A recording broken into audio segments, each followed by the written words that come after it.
This is a question from Virag Imre, and this in connection to the definition of pure devotional service, which is free from the desire for liberation.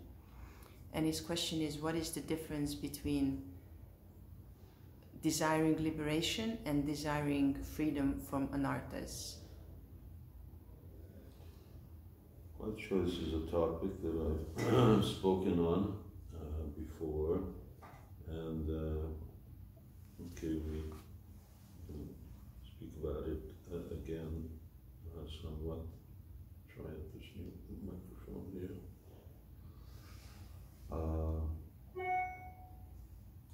And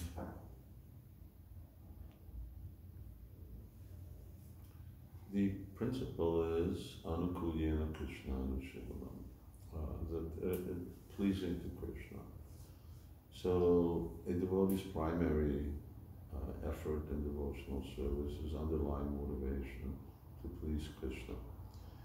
And with his sadhana, with his other services that he performs, though we chant Hare Krishna, to glorify Krishna, to please Krishna, call upon him. And when we do that, then all of the subsequent stages of development in Krishna consciousness, they become the Tatashta Lakshan, the Swarup Lakshan is just this Anukulyena Krishnanushivanam.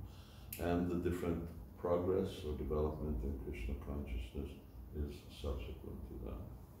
Vatanyabhilasita sita ita. Even if someone's motivation is, I want to become free from these anarthas so that I can serve Krishna better, then that again is in the same category, because even though someone has a secondary desire, but that secondary desire is in order to please Krishna better.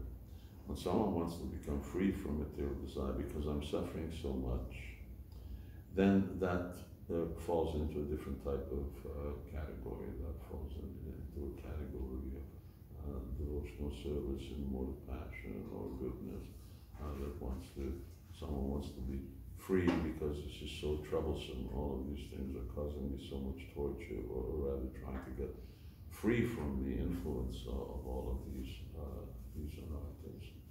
So yes, we should always, in one way or another, always be thinking, how is this pleasing to Krishna?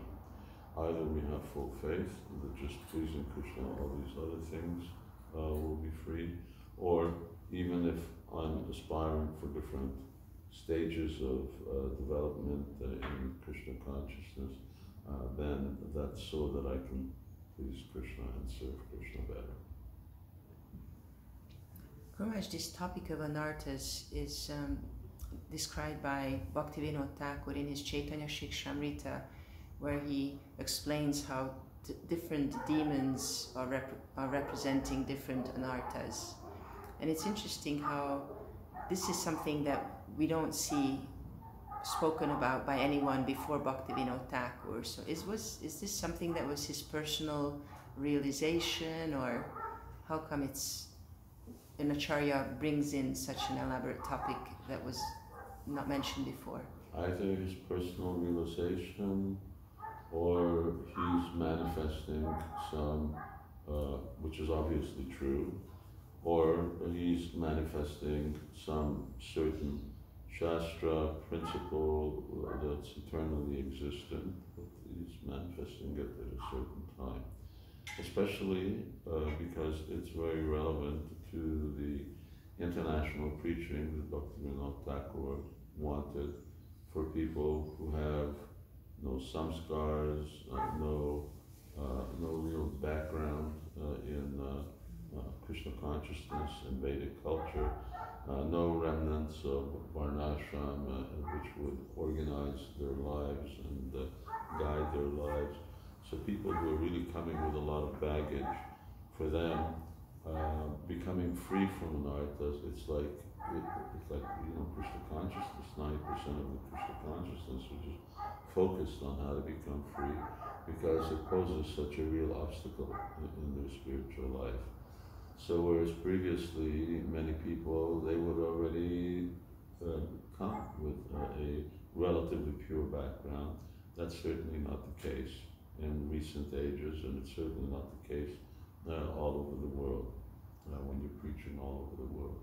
So he's elaborating on this feature in order to facilitate the purification that's required for us to really get a taste, a suitable taste in Krishna consciousness. It's very interesting how you said that, because he's the foundation of preaching outside of India. He starts that off, so it could be related to.